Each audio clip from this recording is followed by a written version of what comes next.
Hey there guys, I'm back. Right, so in the last episode we explored around Threed for a bit until we got kidnapped by some shady looking woman in the hotel room by a bunch of zombies and ghosts, and now we are suddenly transitioned over to Jeff, or Tyler's story, but his original name is Jeff. And in this episode we're going to see where our journey takes us, but first of all we're going to go into the shop because this is the first thing that we need to do before we do anything else. And as you can see, there's a monkey here. What the hell is Diddy Kong doing here, even though it doesn't look anything like Diddy Kong? What the hell? Why am I referring to Donkey Kong? I don't know. Maybe I'm crazy, but still. Hello there. How may I help you? There are some items here that you can buy, but a lot of them are really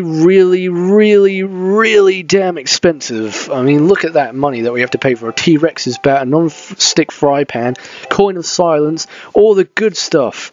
And the coin of silence actually gives a lot of good defense as well, and the non-stick frying pan is one of Castia's best offense weapons, and the T-Rex bat is also a very good weapon for Ness. But we need to come back here later on in the game anyway, but that's not until, like, ages from now. I'm not even kidding. We'll be coming back here in like episode 50, maybe episode, yeah, around about episode 50, 40, something around that area. Alright, so let's speak to this girl here and she will give us some bubblegum, I think. There's a monkey at the entrance. Take the monkey. He's really noisy. If you buy a pack of bubblegum, you can have the monkey for free. Otherwise, he will cost you $1. So do you want him? Yeah, I think it's $1 for the bubblegum anyway. Thanks, the monkey. Yeah. You got the pack of bubblegum. Eek, give me some gum. The monkey got a piece of bubblegum from Tyler and blew a bubble. Whoever knew bubbles were so powerful that they could lift up an entire monkey, especially from chewing gum. The bubble monkey joins you. I can't blow bubbles by chewing gum. I can't. I don't know how people do it. I've tried it before, but I always seem to fail. Like, people tell me to put the gum on the front of your tongue, and then you have to, like, blow outwards, and then apparently it makes the bubble. But I can't seem to do it. I've tried it before so many times. I don't know. I know quite a few people who can't do it, but yeah, it's pretty tricky. How is that an automatic win? I'm level 1. How? Please someone explain this to me. I was level 1 and I got an automatic win, and it was from... Oh, it was from behind, wasn't it? Because the screen flashed green. What the frick? I thought you had to be at least like level 7 before you got automatic wins on dogs. Okay, that's the weirdest thing I've ever seen in my life. The weirdest thing I've ever seen playing this game, actually. Because that's never happened before. Well, at least we didn't get that lucky this time, but...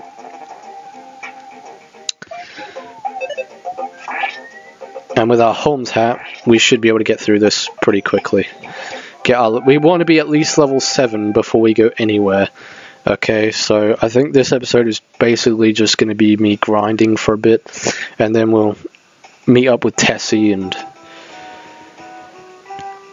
talk to Tessie and see what he wants to do with us.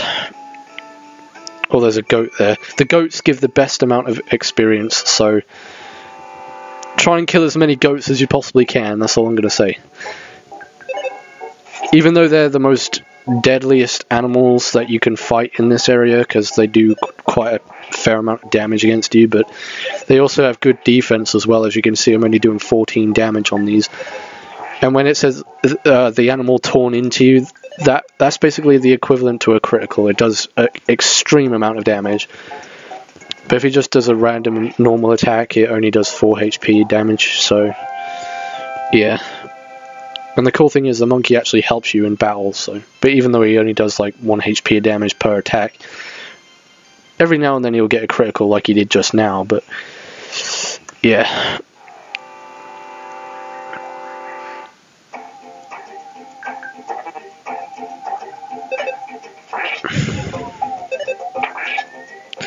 If I get bored of showing these battles on the screen, I'll just make a cut and I'll skip out the battles, because I imagine you guys don't want to see me here for 20 minutes just doing this, because finding animals in this place can be kind of tricky sometimes, because sometimes they don't appear when you want them to, and sometimes they don't appear at all. It just all depends how lucky you are with random encounters. Just basically depends on what enemies appear on the screen. And I'm running low on HP here, so the wise thing to do would be to take a... Oh no, we got bread roll, that'll give more HP back.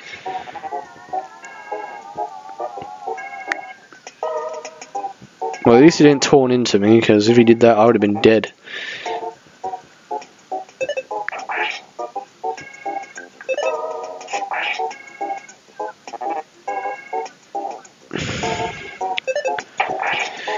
Right, I got some good news, kind of good news anyway. I should have mentioned this in the last episode, but I forgot to.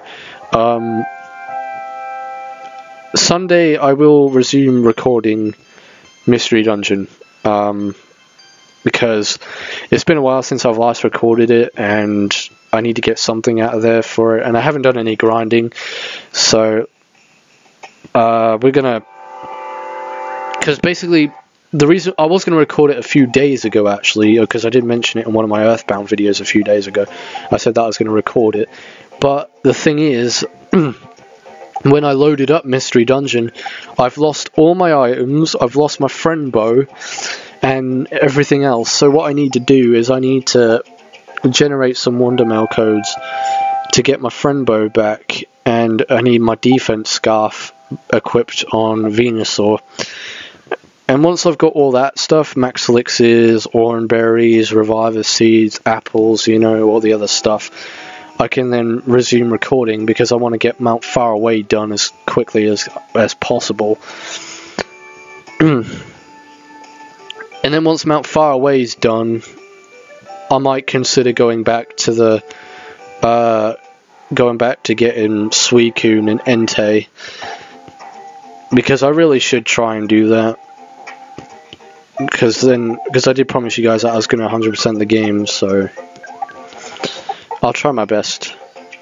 It's just that it's going to take me a long time to do it. That's the only problem, because you can't use save states to depend on whether you recruit the Pokemon or not, because I tried countless and countless of times trying to recruit it just by using save states. I must have reopened and opened save states 1,000 times, and it still didn't work. And I also had the friend bow on when I was doing it, and it didn't help at all.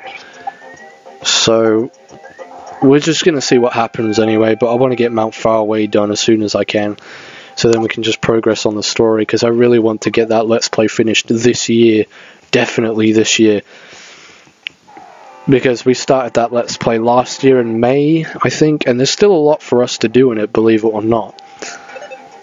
Still a lot, yeah. So, but once that game's done, that's a huge weight off my shoulder, because then I can open up and think of different RPGs that I could be doing, because I technically got 2 RPGs, turn-based RPGs going on at the moment. I got this, and I got Mystery Dungeon, but this game is kind of different to Mystery Dungeon because it's more fun to play. It's by more fun, I mean that there's more going on in the story, whereas Mystery Dungeon is basically just the same kind of generic gameplay all the way through the game. It's just me going through dungeons and recruiting legendaries and stuff like that. But this game actually has a hard-based story to it, if you know what I'm talking about. Right, I need to get healed here. I got 2 bread rolls. Where did I get them from? I think from killing them dogs, probably.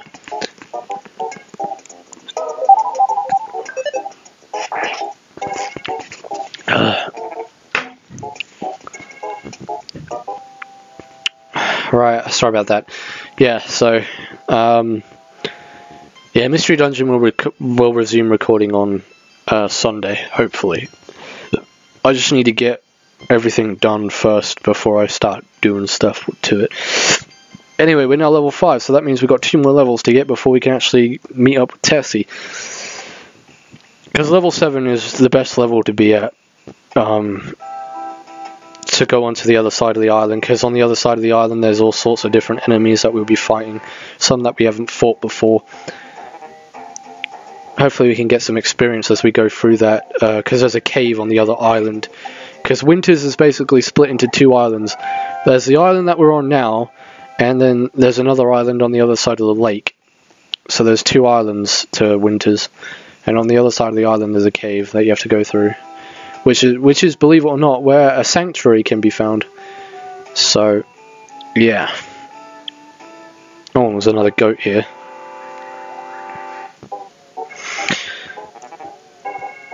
I don't think there's any point in me cutting out battles because we're nearly level 7 anyway. Yeah, it won't take us that long to get to level 7. Because we're coming across quite a lot of gruff goats, which is pretty unusual actually.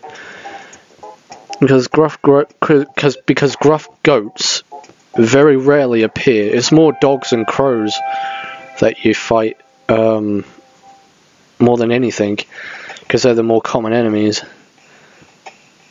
But surprisingly, we're actually fighting a lot of these goats. Yeah, I think we're going down to base camp. We don't want to go down there because there aren't any enemies down at base camp.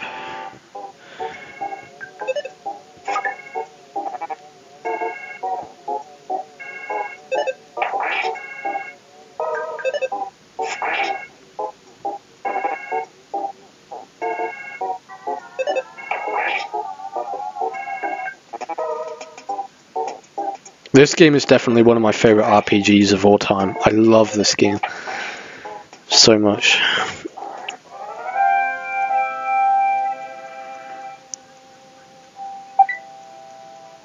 Oh, we got salt packet. What can we do with a salt packet? Put on our cookies? I don't think that tastes very good. You can also put tomato ketchup on cookies, which I can imagine tastes a whole lot worse. Like, ugh, can you imagine putting tomato ketchup on a fucking cookie? Just tastes nasty.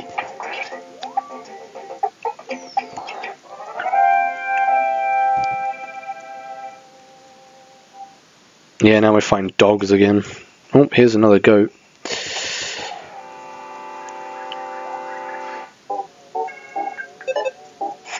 Actually, when I get to level 6, I might cut it out, because this is taking quite a while to get to level 6, and I can imagine it'll probably take a little bit longer to get to level 7, so yeah, can't really consume a whole heck of a load of time here, unfortunately.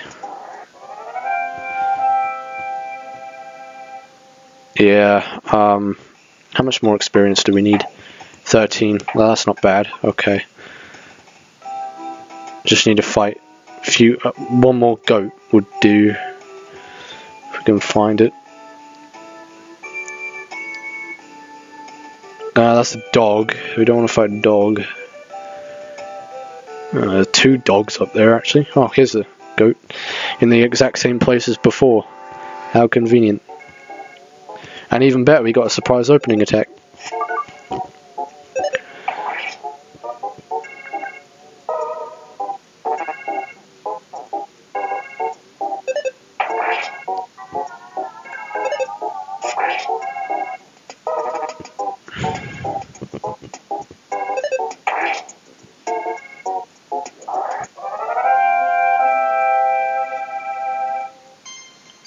There we go, level 6.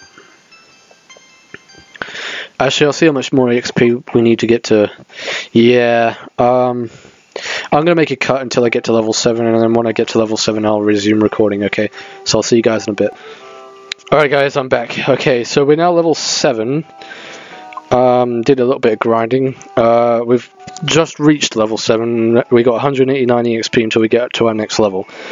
So, without further ado, we're now going to make our way down to base camp. And I think in order to meet up with Tessie, we need to stay overnight in one of these tents. And I think it's the very far right one. No, far left one. Yeah, far left. It's this one in here, I think. I'm the cook for the Tessie Watching Club. How about some stew? No, there's no need to pay me. Alright, free food. You are a friend who I have never met before. Tyler, head south. I am Cassia. If you hear this message, go to the south. Alright, I gotcha. But how are we going to get to the south? It's all covered in water. And we can't swim in this game. It'd be cool if we could, though. But no, we have to stand... Oh, no. No! It's Toilet Flush Guy. He's falling from the sky, and he's spinning around like he's being flushed down the toilet.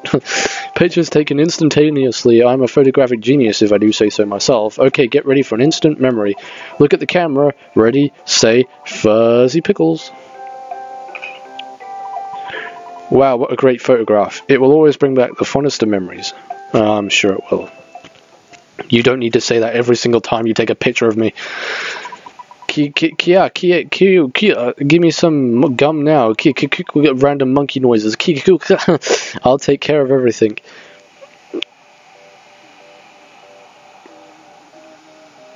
And ladies and gentlemen, this is Tessie. Something that looks like it came out of a Mario game. Believe it or not. It does. It looks like it... Actually, you know what it does look like? It looks like that thing in Hazy Maze Cave. That giant dolphin thing.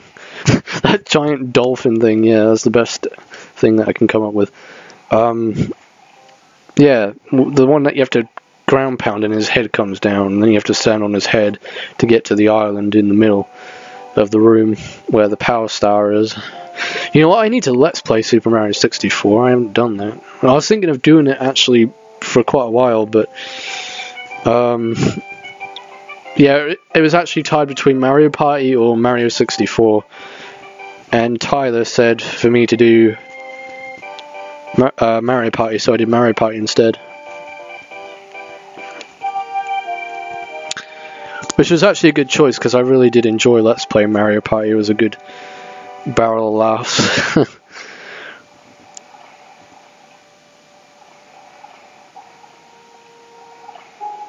So long, Tessie.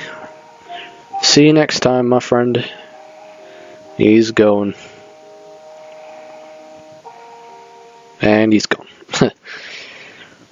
Alright, monkey friend, let's go. Now we're on the other side of the island, where new enemies will be found. Oh no! But they're not really that much of a threat anyway. And there's a pencil here, which we'll have to use later on in the game. Well, we'll have to get rid of. What the hell? There was a goat back there. What? Did you just see that? There was a goat. What the frick? I didn't know enemies could spawn here. That's strange. Because I know they spawn in the cave, but... Yeah, I'm going to have to end off the episode here and continue on the next episode. So in the next episode of Let's Play Earthbound, we shall have a look at this cave more closely. So until then, this is APE.INC saying thanks for watching, take care, everybody, see you in the next video, and goodbye.